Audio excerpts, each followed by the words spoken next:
Forgiveness does not require reconciliation.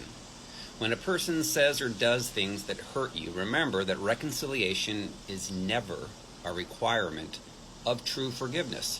Yes, Jesus said that we all need to forgive everyone who ever hurt us, and that is in Matthew 18:21-35. But that does not mean that you allow them to stay in your life forever. Jesus, of course, tried to stay away from the Pharisees as much as he could. So if the people who have hurt you have not repented and truly changed over time, then they're going to continue to hurt you again and again and again, and you can never heal. So you cannot, of course, trust them. You need to stay away from them. This includes parents, spouses, anyone who has abused you. David never reconciled with Saul, who tried to kill him over and over for years. And then Joseph, of course, never reconciled with Potiphar's wife, who lied about him, got him thrown into prison for 3 years. So when you forgive a person who has hurt you, then you do it from your heart to Jesus, not to the person who hurt you. If the person has hurt you deeply, it can be very hard to forgive. So ask Jesus to show you how your abuser was hurt, and then you will see how they got hurt when they were young, often from a parent or a relative, and how they never could forgive and never got the demons out of them because of that unforgiveness. So then choose to forgive them for causing you to feel, and then name off all the hurtful emotions that you felt from them. A lot of times people felt rejected, mocked, not good enough, hated, anger, sad, dumb, etc. And then give all those emotions to Jesus to heal you. Then command every demonic spirit that attached to your soul to go to the pit in Jesus' name.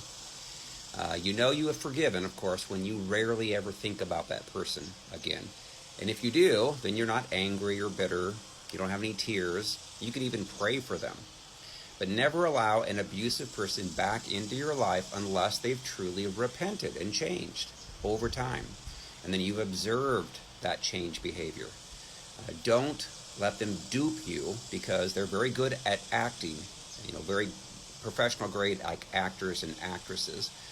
Many spouses who are controlling and mean cause their spouse to need to separate, and then will put on a good act in order to get their abused spouse to come back. But then they'll become extremely controlling and vindictive because you dared to try to get away from them. Of course, they need to be healed from their childhood soul wounds and delivered from their demons. Then they can truly change. So an abusive spouse, obviously has actually abandoned the marriage.